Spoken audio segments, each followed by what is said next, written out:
Through you, would the bill sponsors agree to yield to a couple of questions? Senator Wisniewski, will you yield to questions? Echoing my colleague, Assemblyman Carroll's, permitting the good nature of the intent of the sponsors of this bill.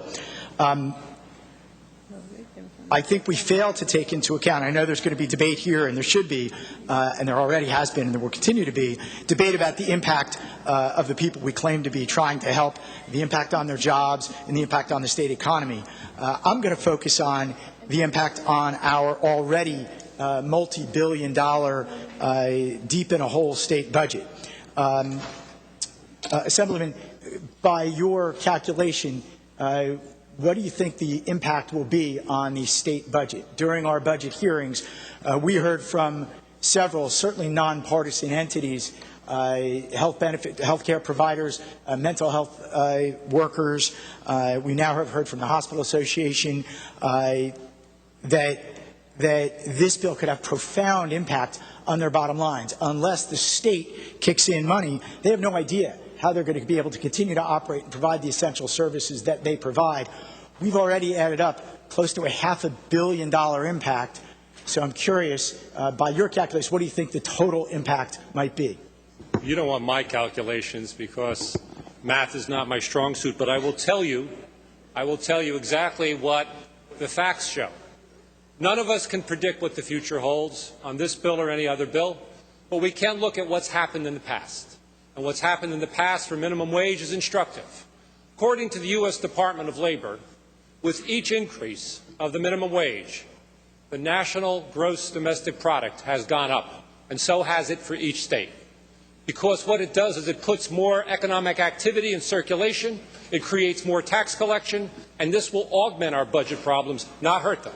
And so I understand the point you're coming from, but based on statistics from the U.S. Department of Labor, this will make less the problems we face with our budget because it will create more tax collections, because there will be more money in circulation, because people will be earning more. And as you know, we have a consumer-based economy. By providing more money to our consumers, we will spur our economy on. Appreciate that answer. Thank you. Mr. Speaker, on the bill, anticipating that answer to my question, doing some back-of-the-envelope calculating, even if we were to increase, even if we were to stipulate that there's going to be an increase in the economic activity in New Jersey, it will be many, many years before we can even hope to make up for even a small percentage of the impact, the almost immediate impact that this will have on our state budget deficit. We are looking at least a $100 million hit every year for the next 5 or 6 years as we phase this in to a budget that is already deeply underwater. This will have a negative impact again on the very people we claim, the sponsors claim to be desiring to help. I heard earlier the bill sponsor mention that we can't afford this isn't a good enough excuse to not do it. That is exactly the type of thinking that got us into this multi-billion-dollar deficit in our budget in the first place. New Jersey is a basket case economically. No matter how good our intentions, no matter how wonderful the things we want to spend money on, we have to be fiscally responsible. That must start to happen. Otherwise, New Jersey will be insolvent. We are already so close to that edge. It is scary to those of us on both sides of the aisle who I know care about these things. If we get to that point where we can't afford to pay our basic bills, not only will we have a pension problem, not only will we have a problem paying our public workers, we'll have a problem serving the most needy amongst us. We simply won't be able to pay the bills. There is no one in this chamber who doesn't want people to be more prosperous, who doesn't want to give more money to cancer research.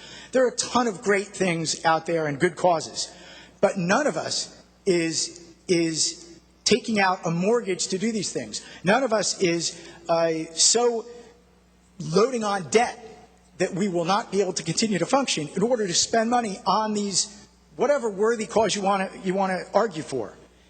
For that reason, Mr. Speaker, I'm going to be voting against this bill. And in the name of fiscal responsibility, I encourage every member of this House to vote with me. Thank you.